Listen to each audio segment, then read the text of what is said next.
7:34, seguimos aquí en Pauta Final y en nuestro espacio Hoja de Ruta, donde invitamos a nuestros panelistas a analizar la contingencia. Hay hartos temas que queremos conversar junto al académico de la Escuela de Gobierno de la Universidad Adolfo Ibáñez, Cristóbal Belolio, está con nosotros. ¿Cómo estás, Cristóbal? ¿Qué tal? Un Hola, gusto estar Cristóbal. aquí. Bienvenido. Hoy jueves. Qué bueno tenerte por acá. Gracias por acompañarnos. Bueno, directo al callo con un tema que queríamos abordar también, Cristóbal, y que tiene que ver con este manifiesto que ha sacado el llamado socialismo democrático.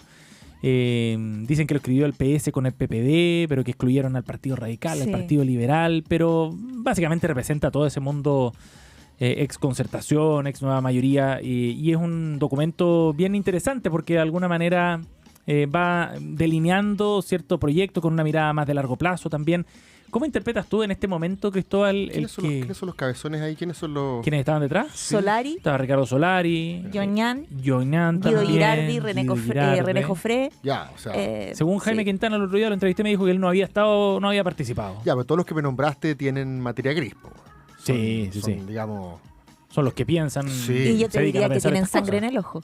Si tú lees el manifiesto completo. Buen punto también, ¿eh? Bueno, algunos de los que me acabas de nombrar son los que durante la convención prendieron algunas alarmas diciendo que esta marea identitaria, ¿cierto? Antipartido, esta fiebre frente amplista era peligrosa y, bueno, uno podría decir que tuvieron razón en cierta perspectiva. Así que yo creo que el viejo Labour, como le dicen los socialistas de viejo cuño, son los que vuelven por sus fueros.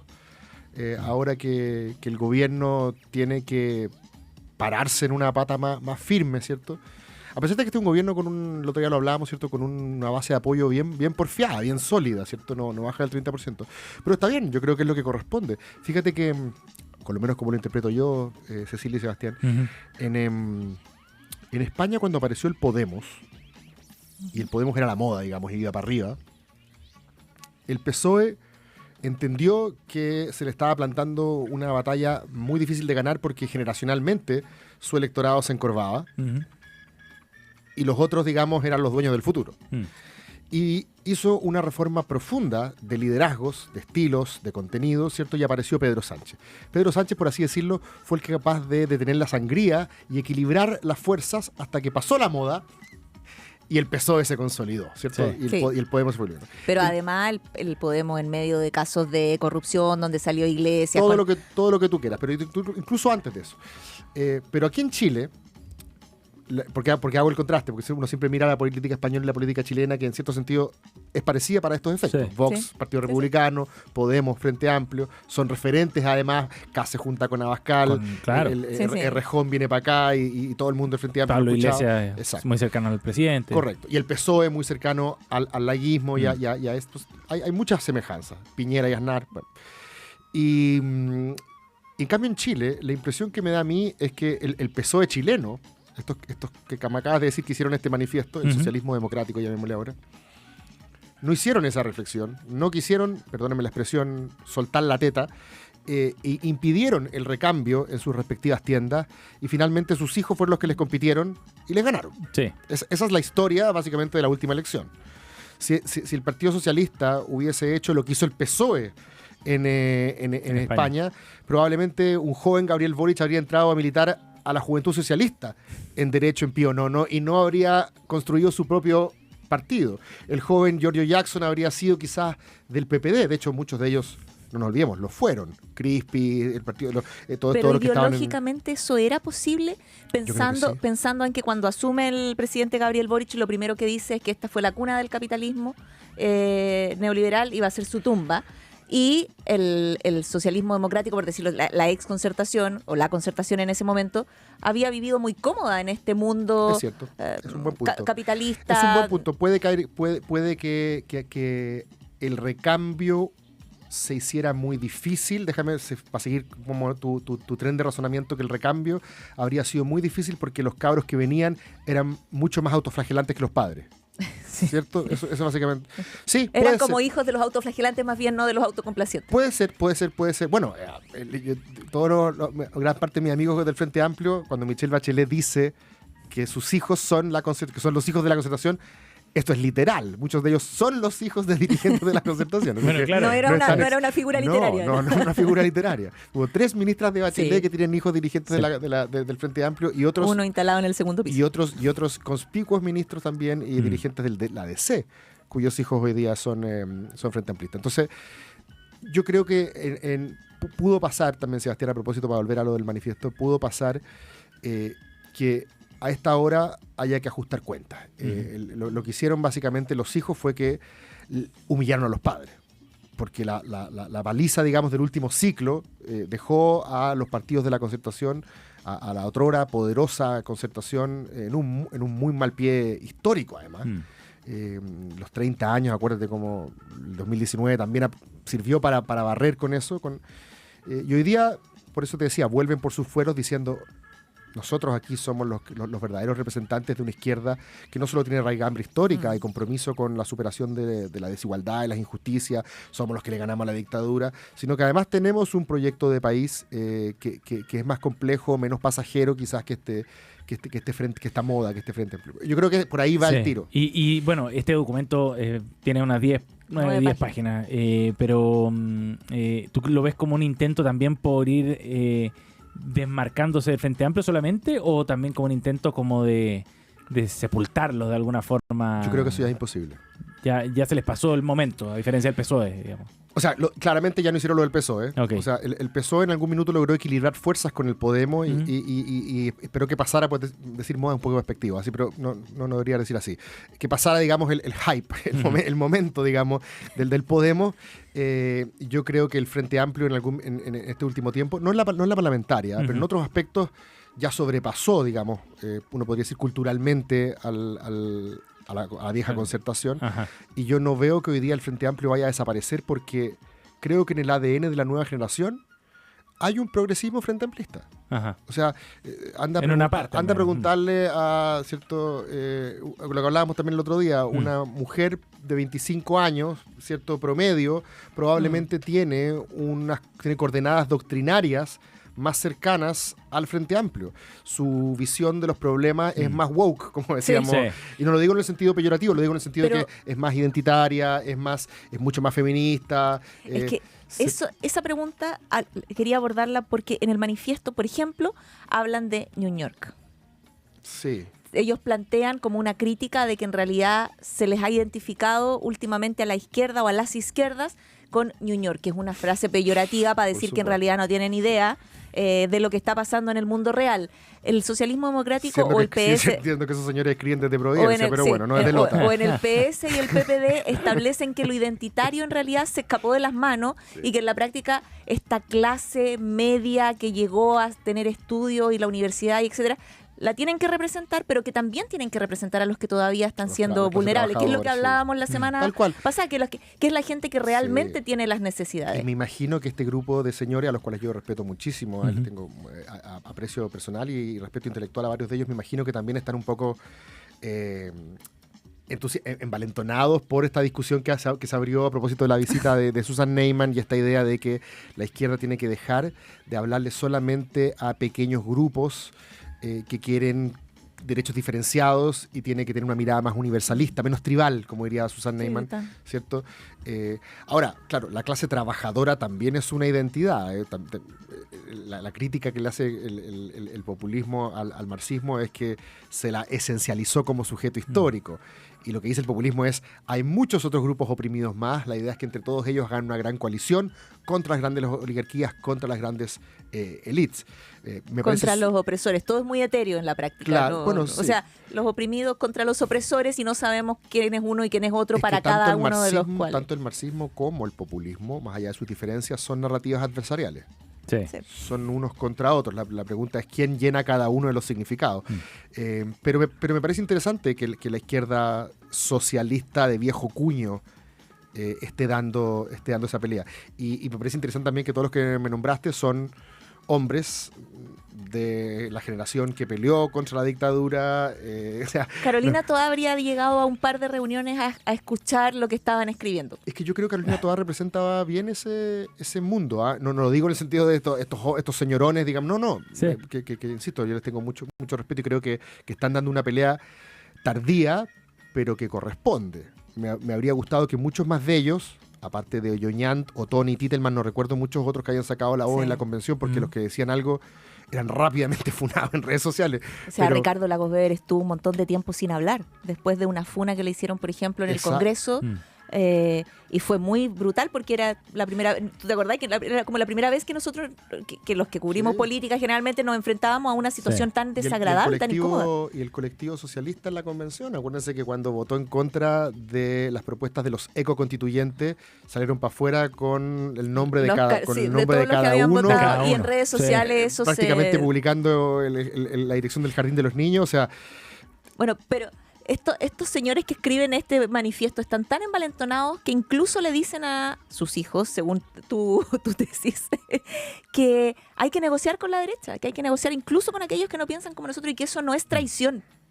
Y me parece que tienen toda la razón. O sea, me parece que tienen toda la razón porque moralizar el espectro político y pensar que los que están al frente, ¿cierto?, son necesariamente unos vampiros, obviamente dificulta, es un problema de la polarización, ¿cierto? Dificulta el entendimiento. Y si tienes que sacar adelante un programa país, y sobre todo si quieres hacer reformas de estabilidad a largo plazo, digamos, tienen que ser consensuadas. Eso me parece lógico. Me parece que en eso hay incluso un cierto sentido de responsabilidad país. Y un elemento diferenciador con el Frente Amplio también. Estamos con Cristóbal Belolio aquí en Pauta Final. Ahora, Cristóbal, no es un intento, dicen, por rescatar a la concertación y resucitarla tampoco, porque son contextos bien distintos, pero sí es generar una nueva narrativa para la centroizquierda. ¿Qué puede ofrecer el socialismo democrático entonces? ¿Qué características de ese discurso puede levantar? Es una linda levantar? pregunta. Lo que sí sabemos, ¿cierto?, es que la narrativa puramente frente amplista, llamémosle así, me gustaba como lo decía el Pato Fernández. El Pato Fernández siempre decía que el plebiscito del 4 de septiembre, el de la convención, no era solamente un referéndum sobre el texto, sobre las disposiciones del texto, sino que era un referéndum sobre el proyecto frente amplista en general, decía él. Eso es lo que se estaba votando. Y ahí mucha gente decía que por eso la mala aprobación de Boric le afectaba. O sea, como que fue muy difícil disociar ambas cosas. Gobierno frente amplista, con este primer gabinete súper generacionalmente identificado con el movimiento estudiantil, etc. Si eso es cierto, si el referéndum del 4 de septiembre fue también un plebiscito sobre el proyecto frente amplista, podemos decir por lo menos que esa narrativa ya no tiene alcance mayoritario. Digamos alcance mayoritario, tiene su propia legitimidad, digamos, en su círculo, pero digamos que todavía con voto voluntario ganó Boric, así que podríamos decir que con voto obligatorio esa narrativa ya no da. Entonces me parece justa, pertinente, necesaria la pregunta de, bueno, entonces ¿con cuál seguimos siendo competitivos en el nuevo escenario con voto obligatorio, ¿cierto? Además, con la incertidumbre que trae eso. Y a propósito de incertidumbre, es divertido todas las tesis que se han barajado después de los resultados con voto obligatorio, ¿cierto? La primera tesis fue... ¿A quién le sirve? La primera tesis fue somos bipolares. ¿Te acordáis? La primera tesis fue como elegimos a Boric y ahora votamos rechazo. El y después péndulo que habló el propio Boric. Primero elegimos una convención, ¿cierto? Una coalición variopinta de izquierdas identitarias, ¿cierto? Indigenista, independentista, antiextractivista, ¿cierto? ¿Te acordáis? Sí. Pachamámica. Y después nos pasamos a elegir prácticamente el Opus Dei, entonces somos bipolares. Esa fue la primera interpretación. La segunda la que dijo Ascanio Cavallo y otros más fue, no, aquí el problema no es ese, el problema es que la modalidad del voto es la clave. Como las primeras elecciones, las que ganó la izquierda, fueron con voto voluntario, en cambio las segundas, que ganó la derecha, son con voto obligatorio, está demostrado real. Que el Chile profundo es de derecha. Aquí no hay péndulo. Aquí es que la modalidad del voto reveló que Chile en verdad es de derecha. Y esa es la tesis que de hecho Longueira le escribió a todos sus correligionarios para decirle, estamos listos. Con esto vamos a ganar entre 65 y 70. Que mandó un documento interno por WhatsApp, muy optimista y le dijo que con voto obligatorio, como ganó el rechazo por lejos y después ganó la convención republicano, Longueira le dijo a sus correligionarios de la UDI en un documento interno que con esto el trabajo del Consejo, la segunda convención en diciembre, iba a ganar caminando. Igual ganaron. No, perdieron. No. Pero se quedó la Constitución del 80. Ah, bueno, sí, claro. Pero perdieron la elección. Perdieron la elección. Claro, exacto. Entonces nos queda la tercera tesis. Entonces, si no es péndulo y no es que el Chile profundo sea de derecha, esta cuestión quedó como un empate. Hay otros, como Noam Titelman y los que hablan de la teoría del voto negativo, que dicen, aquí sencillamente gente que le tira por la cabeza cualquier cosa que presente el establishment. Ajá. Aquí gente pudo haber participado en el estallido social, después pudo haber votado por París y después pudo haber terminado votando rechazo. El voto en contra. Ajá. Claro, entonces probablemente haya que leerlo más por ese lado. Y ese no es necesariamente un voto anticapitalista. Es un voto que tiene una rabia, una bronca, que se manifiesta de distinta manera y que pudo haber votado por Milei ahora en Argentina. Y no puede ser que el voto obligatorio lo que muestra es una moderación de un Chile profundo moderado. A mí me gustaría pensar eso, pero tampoco tenemos pruebas al respecto. Porque en algún momento cuando se hablaba del voto voluntario y etcétera, los que se oponían decían que era porque el voto voluntario en la práctica lo que hacía era hacer que llegaran solo las élites, a propósito del manifiesto y Ñuñoa y no sé qué, a votar. Puede ser. A mí me gustaría pensar, aquí ya te voy a decir lo que me gustaría y no lo que creo. A mí me gustaría pensar, yo fui parte del Una que nos una, me gustaría pensar que si hubiéramos hecho algo más consensuado, habría tenido el apoyo mayoritario de los chilenos. O sea, más moderado. Porque las dos veces, por decirlo de alguna manera, votamos proyectos radicales de lado y lado y perdieron. Pero yo no tengo el contrafactual para decir que si hubiéramos aprobado, por ejemplo, el de la comisión experta, hubiera ganado. Yo creo que sí. Pero en una de esas, la gente también habría identificado que los expertos eran otra élite, otro establishment, también en una de esas. Yo creo que no, porque había que juntar 50 nomás. No era una cuestión tan difícil. Pero bueno, y estaba todo el mundo político al menos arriba de ese barco. Pero con esto quiero decir que, para responder a tu pregunta, Sebastián, y no esquivarla, creo que el desafío, efectivamente, de la izquierda, pensando que igual se puede perder la próxima elección, ¿eh? Sí. Que está bien, es parte de la normalidad democrática perder la elección. Salvo que sea chavista, digamos, es parte de la normalidad democrática perder una elección. Pero es una buena pregunta en el mediano plazo, ¿cierto? ¿Cuál va a ser la narrativa de la izquierda en un mundo donde este sujeto histórico tradicional del socialismo, el proletariado, ¿cierto? Ya no existe como tal. En un mundo donde tampoco basta con apelar solamente a los agravios de identidades históricamente desplazadas u oprimidas, ¿cierto? Esta cuestión tan victimista de la cual se quejaba Susan Neyman, que tenga todavía cierto progresismo en el sentido de que crea que el futuro puede ser mejor y no estar permanentemente quejándose de lo malo que es, sino que valorar también los avances que hemos tenido.